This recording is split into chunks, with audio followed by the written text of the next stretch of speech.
Welcome everybody to Dead Talk Live, and today our guests are Connor, Floyd, and Gigi Gustin from the movie The Last Deal, which is now available on streaming on demand. I want to welcome to both of you here today. How are you guys doing? Doing good, doing good. Got my coffee. We are good, man. Thanks for having us on. It is my pleasure. It is my pleasure. So let's start off with talking with the movie. Premiered in theaters, now available on streaming on demand on February 3rd, just a short while ago. Gigi, I want to start with you. This story focuses on the impact that legalizing marijuana, in this case California first, had on the street dealers. What was Mhm. your thoughts on the story overall?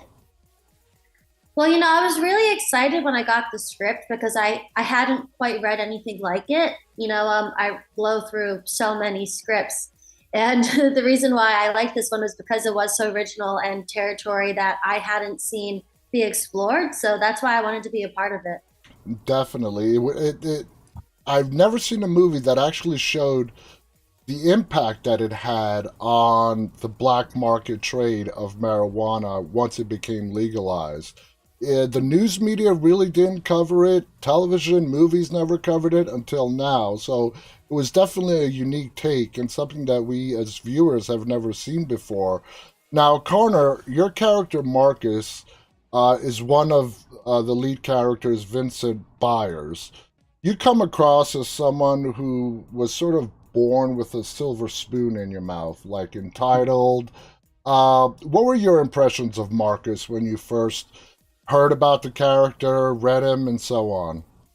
Me and Gigi actually have a pretty similar story. We both auditioned for different roles, and went through the whole callback process, and then afterwards, Jonathan both gave us a call and said, we're going to go different directions with here. Some things have changed, but we still want both of y'all to be involved, and so both of our characters were written in for us. Nice. And when and so when Jonathan kind of pitched the character to me, he goes, it's a small piece of the pie, but you get to go, you get to do a round with Anthony Molinari, the star of the film. So he's a real savvy vet. He's been around for a while. He's been in a lot of really big projects. Hmm. So I was really excited to act with him, right? Mhm. But as far as Marcus goes, man, this guy's just kind of an idiot, I think. Yeah. ID? What? You Yeah. kidding? Yeah, I think you nailed it. A little entitled, he's we were playing with the fact that he might be like one of those SoundCloud kind of YouTube Yeah. esque artists, and so he's taking advantage of that market and racking up as much cash as he can from all those streams and just living his life. Living He's it got up, living it yeah. up. Now, Gigi, your character, we see with Marcus along with another woman.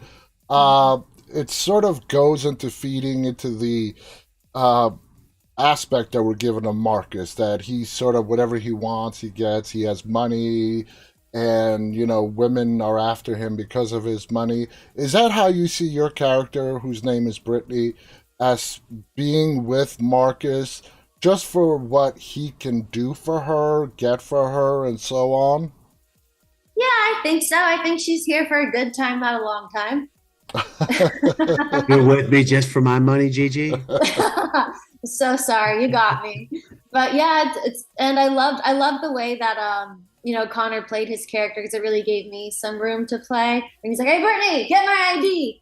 And then because that was kind of a lot of that was improv, and we just kind of played with it. So we kind of created that little dynamic together, like on the spot. But I was able to play off of that just because of what Connor brought to the table. That's awesome. Mhm. Now, Connor, you are a big regular on The Young and the Restless, a Woo. hugely popular, long running soap opera. You've been on there now for almost 2 years as Philip Chance Chancellor. Um, Now, going from a soap opera to films, is that a major transition that you have to make? I mean, you're still on the show.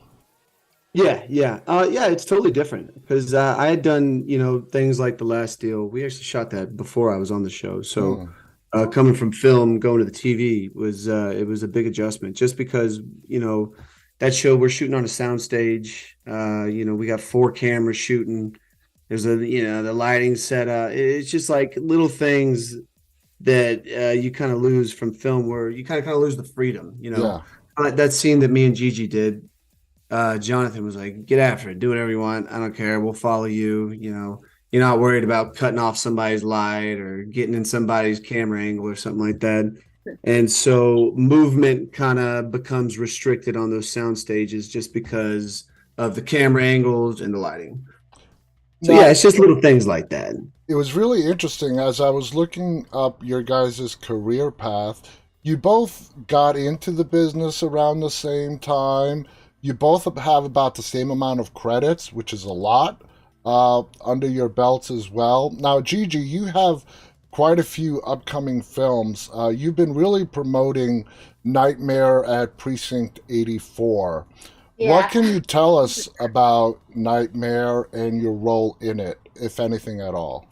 Yeah. So, it's an anthology film. So, just for the people that don't know, it's just a feature, but made up of short stories with a wraparound. And what happened was I had actually self-financed a short film called Night Flirt that I hired someone to write just for me. And there's not a whole lot of major platforms for short films, so I wanted to take it farther. Mm-hmm. So I had kind of rounded up some friends and said, let's put our short films together, like find a way to finance a wraparound to do an anthology. So we actually have one short film from called We All Scream, from the directors who did The Gallows, Gallows 1 and 2. Yeah. And I love The Gallows. I love horror films. I've interviewed the two directors, and for the life of me, I forgot their names. I'm so Chris sorry. and Travis. Yes. Yeah. Travis. They're fantastic. Yes. I've I was interviewed just them. elated. I was just elated that they were willing to be a part of it. So we're partners with them, and we're doing a screening later this week, and we hope to get distribution within the next couple of months. So That is awesome. Now, you wrote Nightmare at Precinct 84. You were part of the writing team. Is writing something that you want to pursue as your career progresses? To be honest, no. Like, I have a story by credit. I think that I have good ideas, but to be able to put it on paper is a completely different feat. And that's not where I think I'm strong. So for me, I'd rather be like, I have this idea, like, what do you think? And then I'd rather hire somebody to write it, because I know that it'll be done right. And then me, like, I just want to act. Mm-hmm. I've learned a lot from producing short films and jumping on board, and I've gotten semi-good at it, but I like to be in front of the camera for sure. I totally hear you. Now, Connor, a lot of actors have gotten their start in daytime TV. A lot have stayed and continue doing daytime TV while doing films. Now, the schedule on daytime TV is grueling. I've spoken to a lot of actors who are or were on soaps. How do you find the time? Now, you said you did the last deal before you got on The Young and the Restless.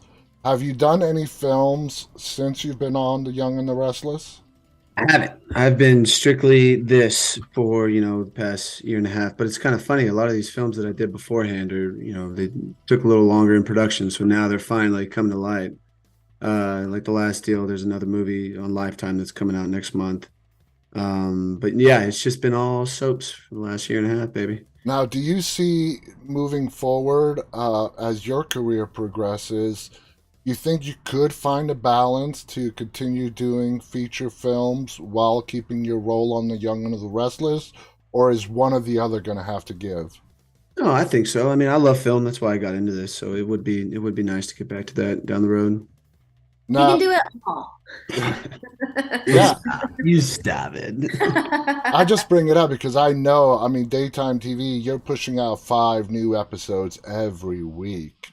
Yeah, it's kind of something I didn't know until I got into this, was the workload. And it's, we Tuesday through Friday we're shooting, and it's for all you production junkies out there, we're shooting 60 pages a day, which is just unheard of. And sometimes it's more than that, and it's a well-oiled machine. And if you cause any complications, you're not going to fit in. You've become So, yeah. You've become it's sort of a fan favorite on The Young and the Restless. What has been the reaction towards you? You think Uh, so? Am I fan favorite? well, in a little roundabout ways. I do occasionally. I used to watch soaps because my my mom watched them growing up and so on. So I grew up watching soaps, and I occasionally tune in and out sometimes. But what has been the overall fan reaction towards your character on the show? It's back and forth. I remember when I first got on, everybody wanted me to cut my hair, and it really upset me. It's like, oh, I think that this guy needs to cut his hair. He looks dirty or something. But everyone's really nice now. Everyone's been very accommodating, very welcoming. It's kind of funny when all the different storylines will hit. It kind of depends on if someone's going to start ripping into you on Instagram or something like Yeah. that.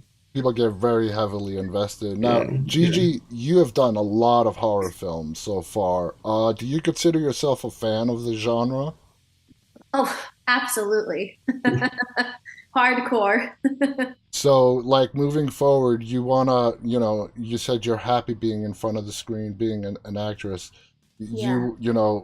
Doing more horror. If someone, let me put it this way, if you're, let's say 5, 10, 15 years from now, you've been sort of cemented as one of the new horror scream queens, would you be Right. happy and satisfied with that? Yeah, absolutely. Like the new Jamie Lee Curtis, you know what I mean? I see it now. I see it now. Put it in the universe, baby. Put it in the universe. I'll try. Oh, Jamie Lee Curtis is the ultimate. Like I've seen all the original Prom Night, the original Terror Train, the original Halloween, and I go to these late night random obscure screenings all the time that no one wants to come to with me. I'm a hardcore fan. And I know you are. You know why? Because Terror Train is the original. They redid it recently on Tubi. The original Terror Train with Jamie Lee Curtis is not a movie that a lot of people know of. So the fact that Yeah. you knew that says it all. That you are a hardcore horror fan, and the fact that you mentioned it impressed me. Before we go, I want to ask both of you the same question. And how did you guys get your start into your break into acting? We'll go with Connor first. Oh, man, I break into acting. I don't know. I feel like this might be my break, man. This is like this YNR. This is a great opportunity for me to get in front of a lot of people and consistently work on my acting. So I feel like this could be my break. Would you recommend for people trying to get into this industry, like of course any role you can get, you'll take it, but would Yeah. you give them the advice that, getting into a soap opera, even as a really guest appearance on a single episode, is a great way to get, your feet into the door? Yeah, I think so. I think so, man. There's a lot of actors that have been working for, 40 plus years on that show. So if you can get around these guys and learn as much as you can, I mean, they found the secret sauce. They know how to keep working forever. Exactly. And like we were just talking about, it's a workload. And if you go in, it's about what you make it. So if you go in and give it 100%, 4 days a week for however long you have to shoot, and you'll come out the other end, and you'll really fine tune all those acting instruments you have. Interesting. Now, Gigi, how about you? How did you get into acting, and how did you know from like early childhood this is what you wanted to do? Well, I guess my journey is pretty interesting. I did start out as a child actor. I did, plays and theater and Chuck E. Cheese commercials. And then actually what happened was my parents split up, and so my mom had to get a full-time job, and there was no one to drive me up to New York. I was living in New Jersey at the time, for auditions and bookings. So completely fell out of it. But as I got a little bit older, I was always obsessed with film. So when I was like 18 or 19, I decided I wanted to get back into it and that I wasn't going to go to college. And I landed on this reality competition show called American Grit season 2 that John Cena hosted. Mm-hmm. And I won $250,000. Wow. So I used that. Yeah, I mean, taxes are a bitch, but but so I used that to move. I was 20 when I got on the show, and then I moved to LA when I was almost 21. When I got my check, I used it to finance my move to Los Angeles to pursue acting seriously, but I did struggle with people just wanting to put me on other reality shows for a little bit, Yeah. which is partially why I dyed my hair blonde. I wanted to change my look. And I fell into the horror family pretty quickly because I think honestly I just manifested it because I love horror films so much. I fell into the circle pretty fast. I did one short film that premiered at Scream Fest, and I just have been obsessed with everybody in horror and working in independent horror ever since, and even gone as far as financing my own projects just to be able to do even more. As a fellow New Yorker, I mean, I was born and raised in New York City, and I find it interesting you moved from the New York area to Los Angeles. Now, New York, of course, is known for Broadway and its theaters and Yeah, stuff, but, yeah, you being in this industry know that all the big time executives, they're based out of New York. hmm, Hollywood is Hollywood. That's where, like, the casting directors are and all that. But did you ever contemplate, in your mind, did you think I have to move to LA to start my career? Did staying in New York and trying it there, was that ever a possibility for you? To be honest, not really. Like I was pretty dead set on finding a way to move to Los Angeles, partially because like I could get a call right now and be like, "We need you on set in 10 minutes," Yeah. and I could do it.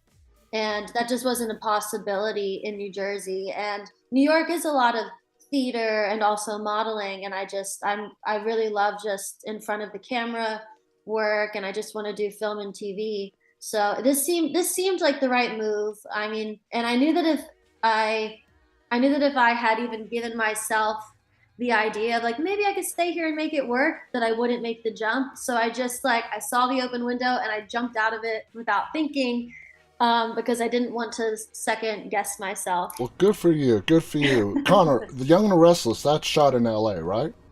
Yes, sir. Okay. I know there's only maybe one or two soaps that are shot in New York.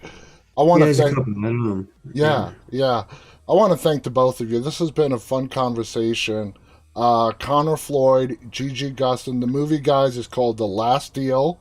You can get it on your favorite streaming video on demand platform right now. Check it out. It's a great take on something that we said earlier you don't really see much of in the mainstream media or on movies before. It's what happened to the black market marijuana trade once it became legal.